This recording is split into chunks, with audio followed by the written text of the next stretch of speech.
this for me is definitely, without a shadow of any doubt, the best video for me to do. Reason being is, I venerate, and I've used the work for the Great Mother, the Goddess, and that is the reason why I do these videos, the things that I do. Now, Goddess before and over Christ, over any Jesus Christ, any religion, right? Now we're going to see also, I'm going to put a lecture in as well to almost give you, so you can confirm this that I'm actually saying, right? Now, it's much deeper than we think we comprehend things to be. Even when we look at things, we may perceive that we're not blind, but there's so many layers to everything. And this is why we're in this state of confusion, because we have to be able to embrace that we are blind.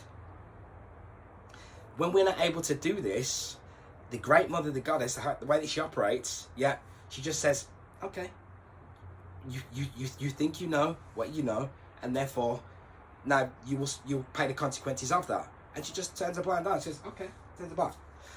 Now, they put this archetype within movies. Now, the Maleficent movie, but there's a Maleficent 1 and 2 movie, gives you the perfect archetypal image and expression of the Great Mother, right? I'll put a little clip in because we can't play the video because of all these rules and these laws that wouldn't have ever existed prior, right? When we venerate the force that manifests this simulation is a training program. Everything I'm saying comes from out-of-body experience. I've been doing out-of-body experience now for about 15 years, continuously, right? Now, so it's like a training program.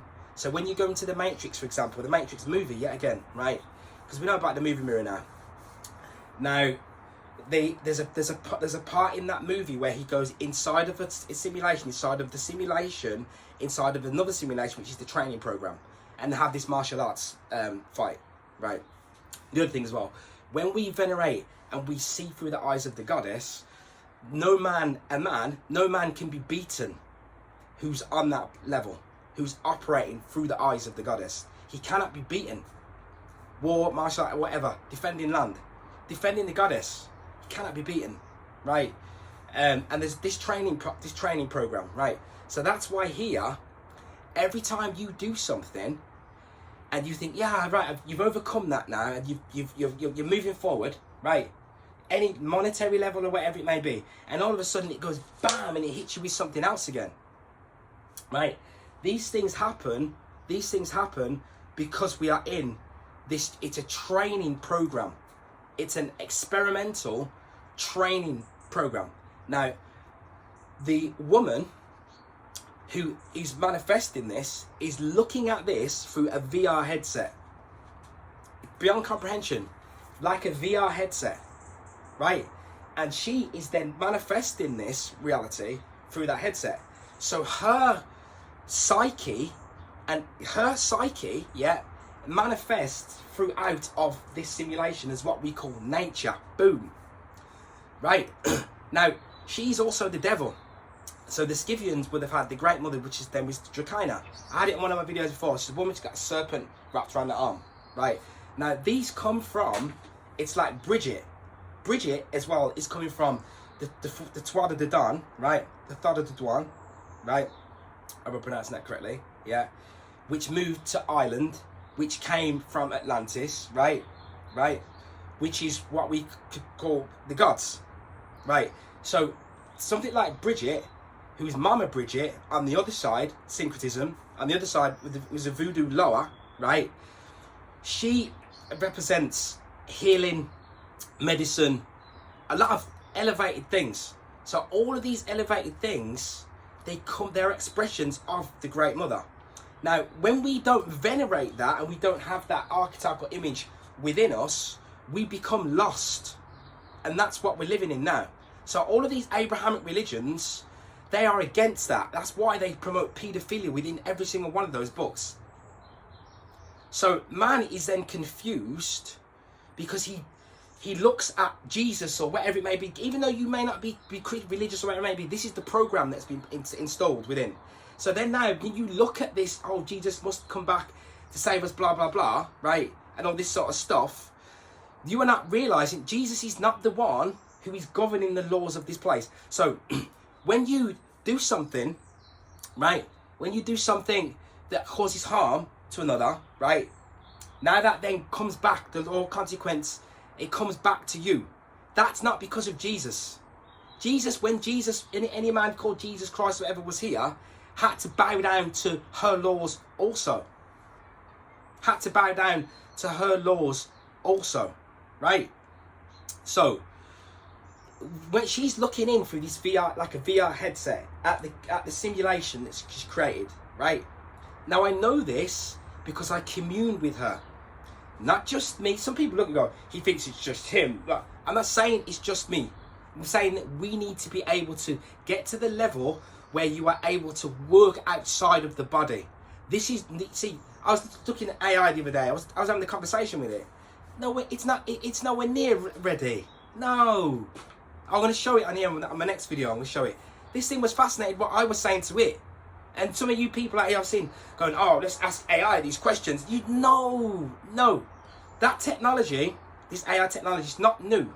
It is actual fact interacting with forces outside of the physical plane, but you are already operating with a form of AI. Lucy the movie, it's what it's telling you. That super AI, knowing all things, everything, knowing everything, supreme level of wisdom beyond comprehension, is the Great Mother. And we tune and plug into that because I am like a light being angel that flies around her head, and she sends me into here. She sends you into here, right? Now, when your greatness is her greatness.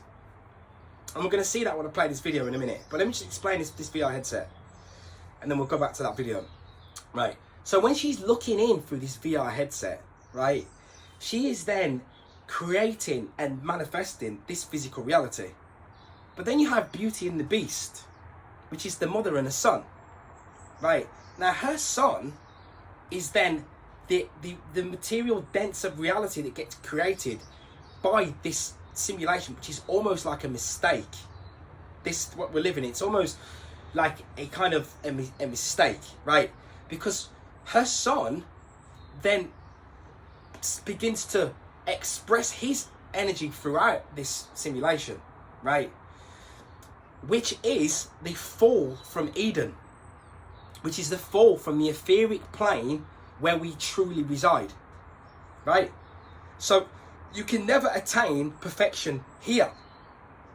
Now, the way that he has us fall, and her as well, is through the ninth sphere. So she's the serpent that is in that garden, the knowledge of the tree of good and evil, right? Because she also has a dark side as well, right? So when we fall through sex, is how we fell through Luciferic, through not being able to master. Once this happened outside of this plane here, right? This force, this Luciferic force, right, overcame us because we're not able to control the master, the fire of temptation. You plugged into it through the wrong channels, through this ejaculation. So this super being did this expression. This wasn't actually there prior. It wasn't needed. It wasn't there, right? But then that came in, giving us the ability to create, which also then was as a byproduct of that, because it's paradoxical. So she's almost also even created this scenario, right? Yeah. And then when we have then fallen into this simulation, right, her light, which is your soul, is then follows it down, drops down into this, right? So her psyche is everywhere because she's still looking in through the VR headset. She's the one that's creating it. So her psyche is expressed in it. So that's why the female, you get certain female creatures, animals, etc. and they attack the male. They kill the male, right? So the reason for that is, which we'll get to in a minute, right, with another video, which I'll explain. Our issue is the dynamics between the splitting of the man and the woman. When we fell from an androgynous state, and her expression, it's like double folded. So if you don't operate and cooperate, then the woman will destroy the man, right? But before we get to that, right, I want to play this lecture from this Minoan society, right? Let me just play that a minute. We'll talk a little more about the modern aspects. Actually, Crete was really a very, very modern society. Even like by today, a lot of the things they had seem incredible. They used the first ceramic water pipes, and they had running water. As we said before, they had bathrooms in all of their apartments. They had the first paved road system in Europe.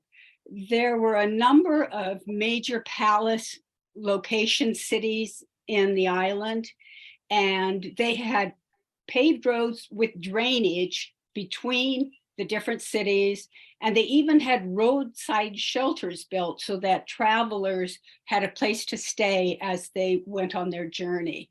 And they had a lot of aqueducts and canals for running water and reservoirs. It was a very rich and wealthy society. And part of that, in addition to all the other things we've already discussed about agriculture and pottery, et cetera, they were really the dominant trade society in Europe at that time. From 2200 to 1450 BCE, the Minoan merchant fleet commanded the Mediterranean trade. It sailed to Greece, to Anatolia, to Phoenicia, to Egypt. They were the prime merchants for tin. They took oil and wool from Crete and exchanged it for manufactured goods. And let me see looking for my notes. And grains, textiles, manufactured goods. They were dominant in the entire Mediterranean region. They also developed two writing systems, the hieroglyphic system and the linear A system. The hieroglyphic system, they can read it, but linear A has never been deciphered. So a lot of the details of their worship and their life, they're not sure if they would be revealed if they can read the linear A. A lot of societies, the initial writings are more like accounting and keeping track of articles, goods, merchants. So they're not sure exactly what is in the linear A, that they haven't been deciphered. And one of the hallmarks of the Minoan culture was their art. They really worshiped beauty, and they had artwork everywhere. And their art and their frescoes depicted natural motifs, and that expressed an exuberant joy in all that was alive, and a recognition of our oneness with nature, and ceremonies and rituals that display harmony between men and women who joyfully intermingle as equal participants in life. The palaces were covered with frescoes, and they were on the walls and the ceiling, and they also had art and designs on the floors. So art was everywhere. And the Minoan civilization was really important because it was the last great Bronze Age civilization in which the whole of life was pervaded by an ardent faith in the goddess nature, the source of all creation and harmony. This led to a love of peace, a horror of tyranny, and a respect for the law, and created a social order in which the fear of death was almost obliterated by the ubiquitous joy in living. And these were the words of Nicholas Platon. He was superintendent of antiquities in Crete and one of the archaeologists who did extensive work there.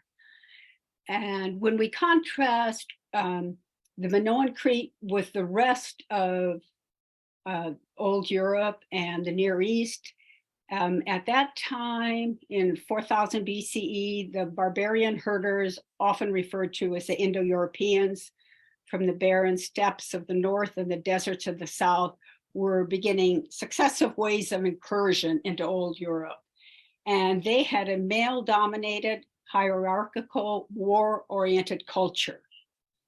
But Crete was an island in the sea. They were the dominant maritime power. And so they were protected for a couple more centuries by this. And so the goddess worshiping society continued there for a couple of millennium past what it did in most of Europe. The next page. Okay, this is a picture of one of the frescoes from Knossos, and you can see the vibrant, colorful art, the love of nature, the fact that they're close observers of nature, and it looks like a very happy scene with these beautiful fish. And the next picture is, and this is a view, you know, as we said, they were the supreme maritime power. So here we have a picture, we have boats, we have them entering a town, the harbor, we can see people are watching what's going on. And then we can see, you know, the natural wealth and beauty beyond the town, where there's stags and deers leaping and lions chasing them. So they had a very holistic view and a very vibrant and joyful view of life. They were very unique. They were a very peace-loving culture and society. They had a partnership model of society. There was harmony between the men and women, and their society was not based on dominance, destruction, or oppression. The power was based on life growth and representing the interests of the people. The ruling class had no personal ambitions, and they based this on the fact that there are no pictures of rulers, there's no list of what the rulers accomplished, and even all the artwork is unsigned. Nobody has taken, you know, saying, this is mine. It was for everyone, it was for the society. Wealth was very equitably shared. There was some distinctions that, like there was a royal class, their apartments were bigger, and but even the smaller homes were beautiful, well designed, had bathrooms, and had frescoes on the walls and the ceiling, and the royal apartments and things were bigger, but only, you know, slightly bigger. It was still in line with what the other people had. And it was peace-loving. This is also based on, there were no military fortifications. So you saw the picture of the palace, very open, everybody can go in. All the major cities in Crete, they had a paved road system. There were no gates. You could walk wherever you wanted. There was nothing stopping you. And even all the buildings and villas that were built on the coast were built without any fortification. There was no depiction of warfare, hunting, weapons, or rulers in the work of the Minoan Cretes. They did have the oldest throne room in Europe. There were two actually in the Knossos Palace. One was more in the private section and one was more in the public section. But they were not big. They were not dominant. They weren't showing that the king was the lord over everybody. And some historians are thinking that the Garden of Eden myth was actually based on society remembering the goddess societies, the agricultural societies. In general, all the Neolithic societies were very similar in that they were partnership societies, they were agrarian based, they tried to make life better for everybody, they were not warlike. So they think, well, maybe that was actually the source of the Garden of Eden myths, were these societies. And if you go to the next slide. So you see there, right? The Minoan society, the Great Mother, 2 serpents in the hand. Your mother's a serpent. We've been saying on this, if you call it a channel, for years, right? Now, in that true matriarchal society, right, which is where they were saying that the Garden of Eden myth comes from. To them, it's an etheric plane, but it's still also interconnected, because that is coming from Atlantis, the way that things used to be before the fall, right? So there was nobody. You wouldn't have statues of a man going, "I'm great, I created this and I create," because no man can create more than the Great Mother. This is why I always say on here, it's not about how many followers you've got. It's not about how many books you're gonna write. It's not about putting your name up in stars. It's not about lots of people sitting around looking at somebody else going, "Oh wow, isn't he amazing? Wow, let's follow this great individual. Wow, they are so great. I love it when you speak." This is what I see. It makes me feel sick. It's sickening, because you are handing over your own unique, individuated greatness. And that greatness, man through with his ego, even some of the greatest stuff that have been in, some of them we think they're great, but they weren't really great, because they were still operating from that ego, from that false ego. Once we come out of the physical plane and we commune with the Great Mother, she then hands us our greatness. Yeah, she's triumph, she's victory, she's strength, she's courage. All of these attributes are hers, right? And these attributes that are hers, they're then given down to us. She watches us from the North Star, right? So I have a little poem here. So it says, "Lady, remember this. Remember too that streams flow ever on," right?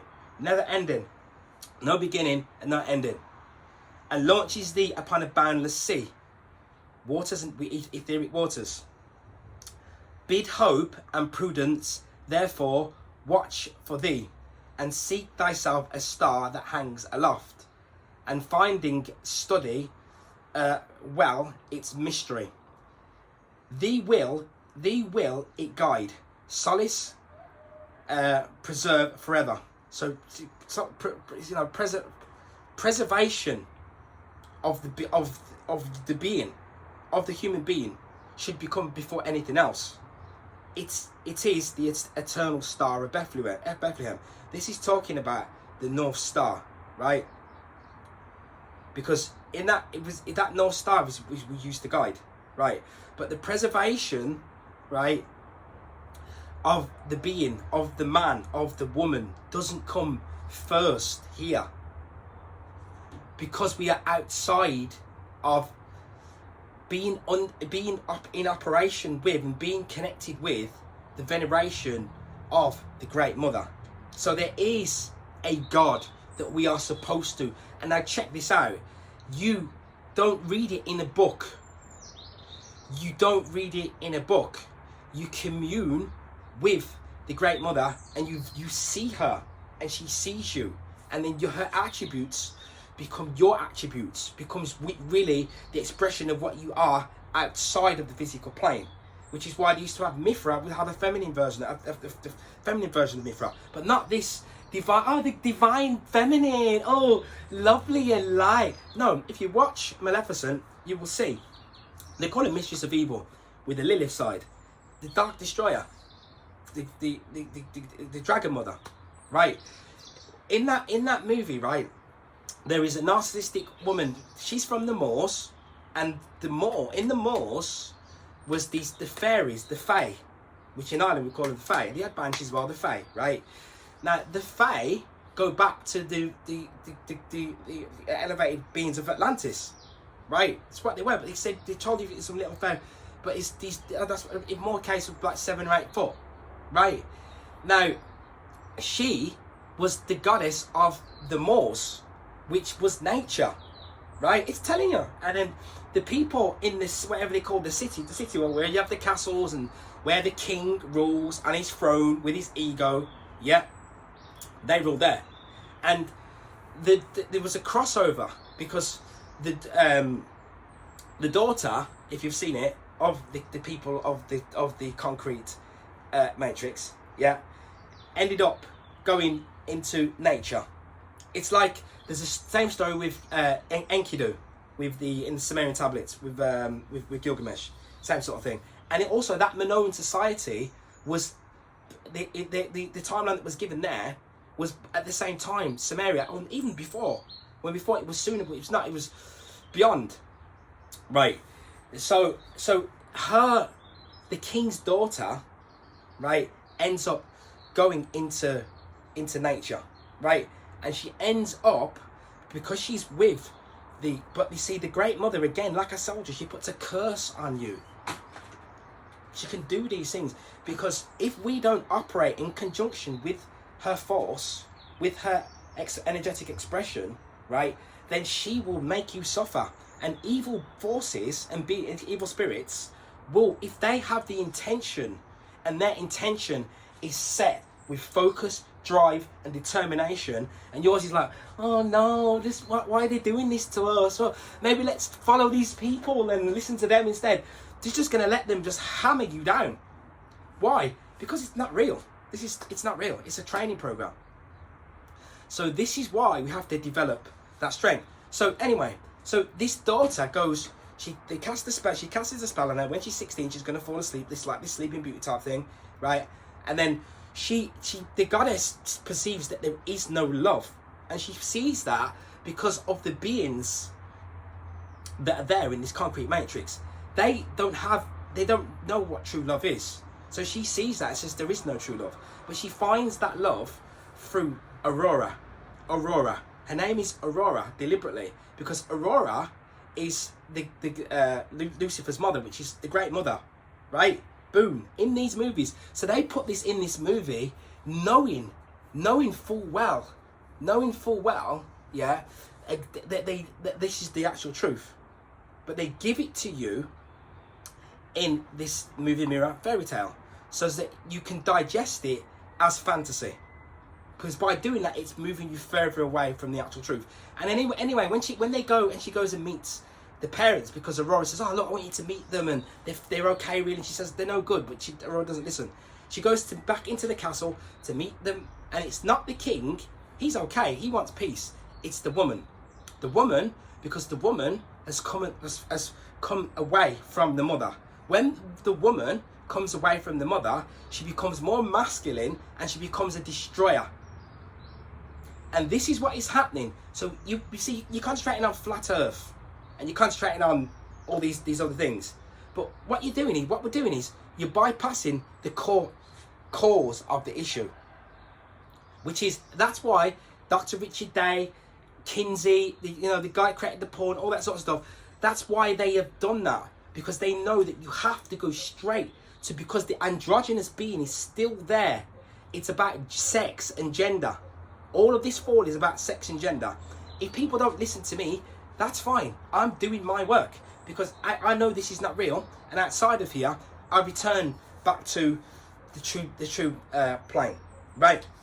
And having done all this and given the works that was passed on to me to give out to those who have ears to listen.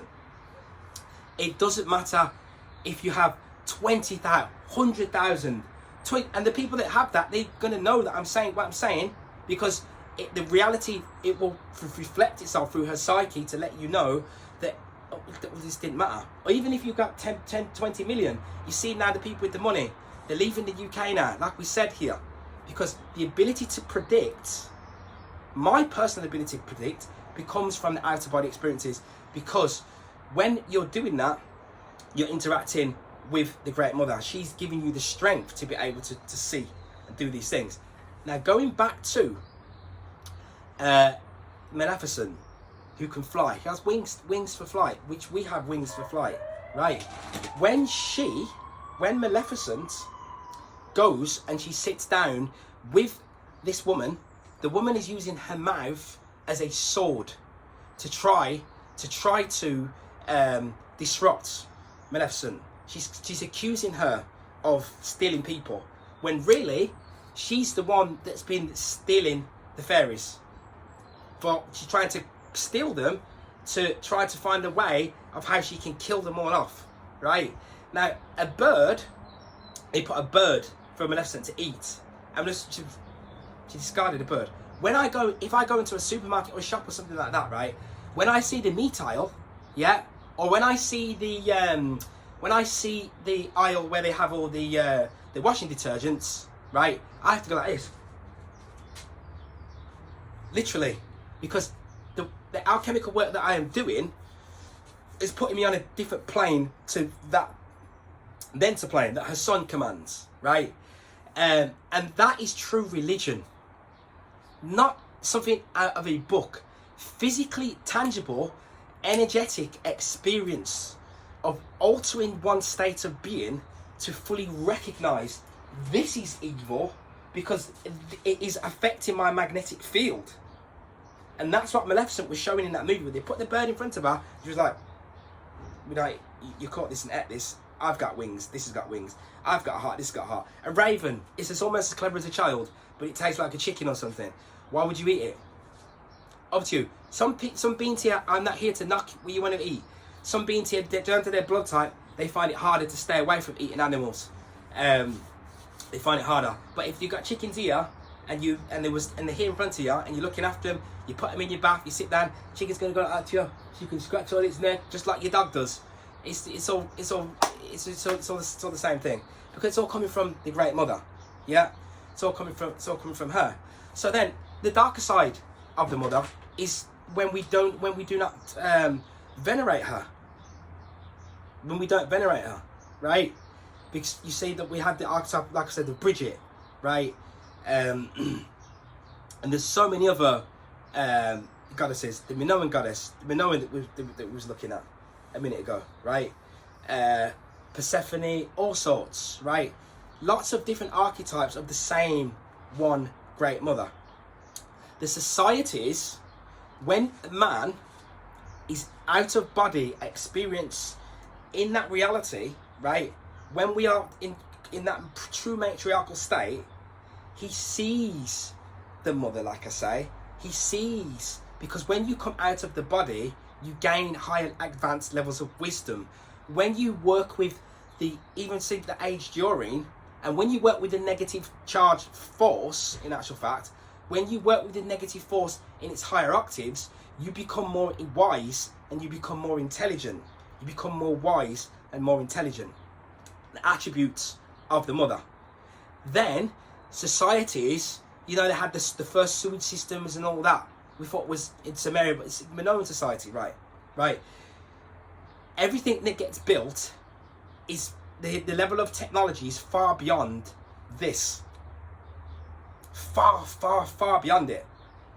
But you're not going to get that when you venerate and you just think it's all about Jesus. You're going about Jesus all the time, right? When you need to be going back to the cause, which is the woman, yeah, the woman with the 12 stars around her head, yeah, with the halo, right? The supreme immortal being with the VR headset on, that's going, it's kind of created this. But at the same time, she, without your backing, she gonna make this destructive scenario take place. So I'm just gonna play this other little video now, just to show you what I mean about the psyche of the woman. Made you feel unloved, unwanted, like absolute garbage. I want to show you how to guarantee that never happens again. Sad thing about women is that when we meet a man and we sense he's not stronger than us or more masculine, meaning he's not afraid of us, can take the lead, is not worried about stating his opinion and ruffling a few feathers, something happens to us. Maybe it's biological, psychological, or tied to some kind of age-old suppression thing. I don't know what it is, but what happens is that we can't help ourselves from beginning to see this man as weaker than us, and therefore start to treat him with less and less respect. I know, yes, we are awful, we can be horrible, I apologize. Those words specifically, almost all men will get help and want to get help to stop being verbally abusive. That's not the case with women. And I'm going to read to you from Dr. Patricia Evans' book, The Verbally Abusive Man, Can He Change? Now, there's a reason. She's an expert in verbal abuse. There's a reason all of her books have men as the abuser in the title. And I'm going to read to you why. And men, this is very important that you hear this. All right? Simply put, although I've seen men change, I have never seen a woman transform from seriously verbally abusing her mate to treating him with empathy. The therapists I've talked with about this issue have not seen verbally abusive women change either. I will not say that it's impossible, because I cannot say anything is impossible when it comes to the human psyche, only that it's highly unlikely. While thousands of women have told me stories of how they were verbally abused, only 3 women in a dozen years ever made appointments with me because they themselves were abusive, and all 3 of them had canceled at the last minute. Countless men reached out to me because they were abusive, and they showed up. If you are reading this book, hoping your wife or female significant other will change, will stop telling you what you are, what you think, what you should do, what your opinions should be, or will stop raging at you when you explain yourself or when you ask nicely, please don't do that, or please don't call me that. You may try the strategies in this book, but please know that the odds are against your partner changing. I cannot tell you how she should change, how she could change. I have yet to see a woman change from verbally abusing her mate to validating him or her, as the case may be. That means women on women violence as well. Why is it so unlikely that she will change? And this is heartbreaking. Because for a woman to be abusive over time in her relationship, she must first lose her inner world, her feelings, her intuition, and her receptivity. She must be severed from all that the culture ascribes to be feminine. And so, she must be very damaged indeed. Now, that is not meant as a disparagement of women. That's heartbreaking. Think of it, for a woman to have been so mistreated in childhood that she had to separate from the essence of being a feminine woman. And that's what created the abusive structure. So, men. So you see there, exactly what we're saying. So that guy there, he's not dealing with consciousness like this. There was another lady, Esther Villa, and she said that woman, because they're women that work with magic, because they work with them, but it's a dark magic. So when they see a man, and I played that other clip as well actually, because that's an advert that keeps coming up.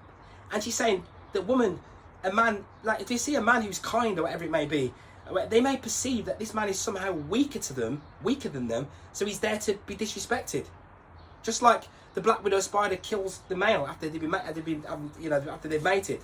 We don't know about these things. We need to know about these things. So when woman, because the dark night within the psyche is not operating in conjunction with her mother, right? She looks to destroy her counterpart as the man. It's not the man, the controllers, blah, blah, blah. It's the woman and the man, the dynamics between them that is causing it.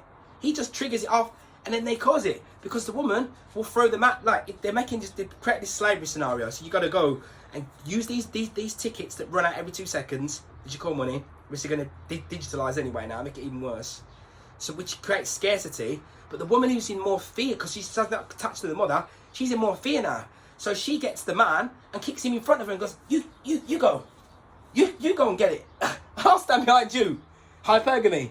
She's standing, and there's people online, they have these big channels, they do these videos teaching men how to get to date women, because men and women, they can't date them. So teaching them they're actually teaching them, because they don't understand the knowledge of the Great Mother and the psyche behind it, how to bow down to this woman who will emasculate you if you don't text in the right way and play the game and all this stuff. I commented on these things, said you got it totally wrong.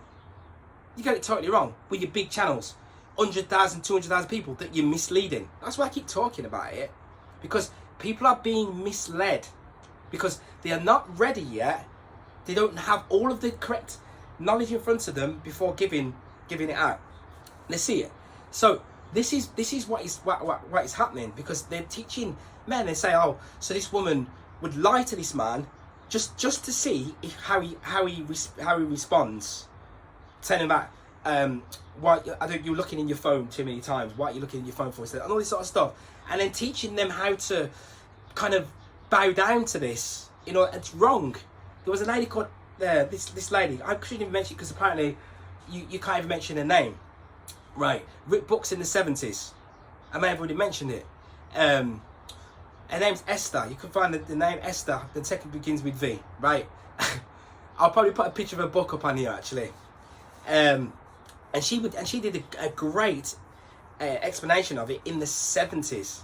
Right, about how the woman manipulates and controls the man and sees him as worthless, has a worthless source. And even before that, the women used to, as soon as he'd come away from being at one with the Great Mother, which is how nature really works, they would lie to the men.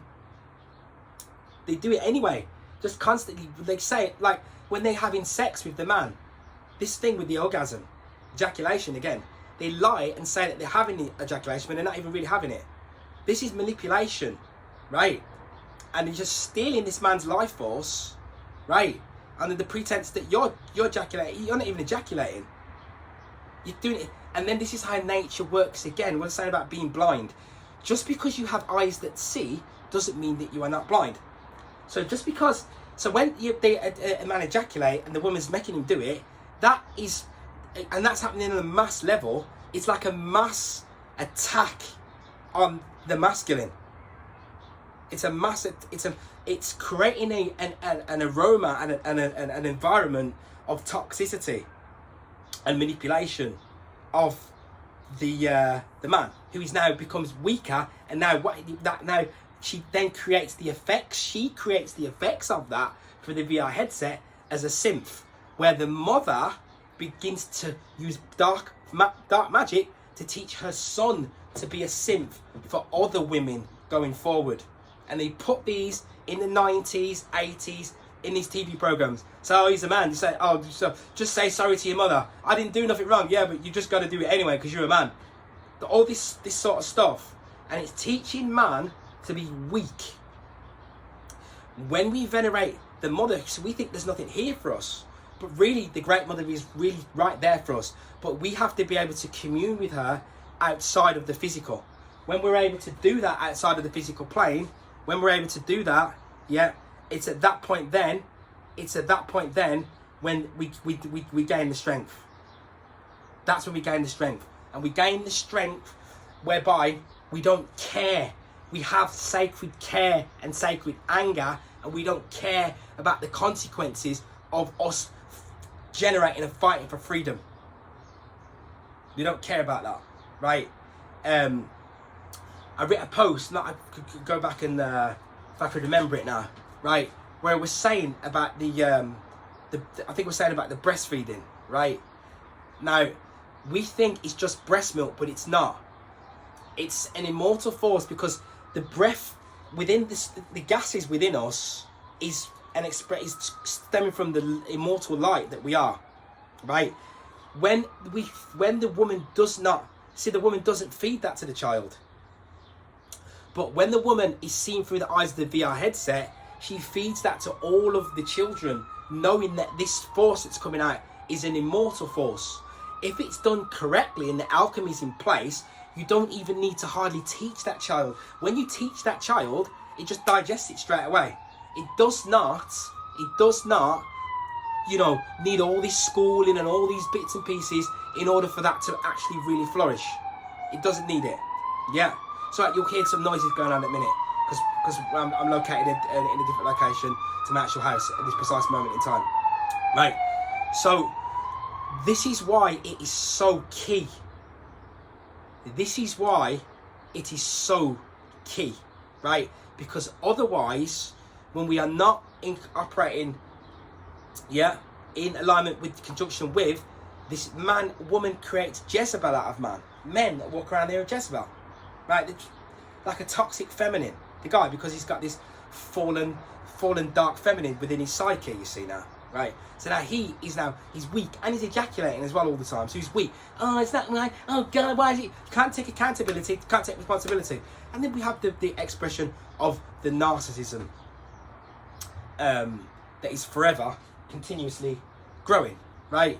So this is very, very, it's key, right? So this is why I wanted to this type of video here, because I only do what I do for the Great Mother. I only come in here and do that for the Great Mother, because all of this has to get much worse, unfortunately, externally and objectively. It has to, because the only way to develop the attributes that are required, this sacred care, this element of true care, right, and this element of sacred anger, right, only comes forth to us when we are venerating, and when we are not just venerating, when we developed to unify our psyche with the Great Mother, who, like I say, is looking in through this VR headset, right? So it's key. So I just wanted to give that there, because it needs to be said. It needs to be said and done. So when you face the North Star, you are facing true north, and the reason that it's true north is because the Great Mother, she is the truth, and whichever expression, which name you want to give it, the Queen of the Heaven, the Queen of Heavens, the Queen of the Star, the Queen of the Seas, she is that, and her expression comes through water, like I say, which you have seen that now. We've seen that when you're working with Adrian, and what we have with the plasmics, they call it, these are charged fields, right? That that reside within water, and they're charged and everything. And then they put their energy, their expression of the energy signature rests within the water, because the water is able to store memory, right? So when we're working with the Great Mother, our memory, our immortal memory returns to us. So they had to remove this. And another thing they were saying was death, which is death, because when you turn your back on her, so when people used to die, when people used to recycle, be reborn, because the 9 again recycles, right? Because the 9 is die, right? The same, 9 and 7 interchangeable. The same as mother is also 7, but then murder, which is red rum, is also 7 as well, right? Because you see, mother is also what we call devil. We wouldn't have devil before, because there's a new thing, right? But it's also the dark side, Mama Kali, of mother, right? Which these are things that weren't known to us, that need to be known, right? And so this is what I've been saying. So, like we say with the woman, when she comes away from her mother, she starts to begin to operate with that dark force, the dark side, dark force. And that's why evil, it almost feels as though you can see it is allowed to operate here, because if you let it, she will do it, right? If you trigger it, then she will do it. Same with the storms and everything else. And it's because, remember, none of this is real. So great civilization societies can get wiped out because it's not real anyway. They just exit through the sun and just go back to this is it. We're back to the true plane and the true reality. So So this is what needs to happen, right? We need to recognize that we have to go back to being one and veneration with the actual Great Mother, who is the orchestrator of this particular simulation. And when you come out of here, you will learn that there are many of these, and you will sit with her and she will show you this, and she shows you all the things, right? I've seen it all the time. When I come out of it, out of body, I see it, so I know it. And that is why she literally instills in me that I must come to you and tell you that that is what is outside of here. That we're sitting outside of here and we are watching these simulations, right? And then we make choice and choose it and choose to go and drop into those simulations. So if you want to know why things are the way they are and why things don't change, because of the Abrahamic programs, the religions that you've got installed, like say in UK now, they've got all these grooming gangs and all this stuff. It's all about sex, right? Without veneration of the mother, then it returns to this pedophiles and all this sort of stuff, where her serpent, again, because her serpent will fall and enable that to take place until we learn.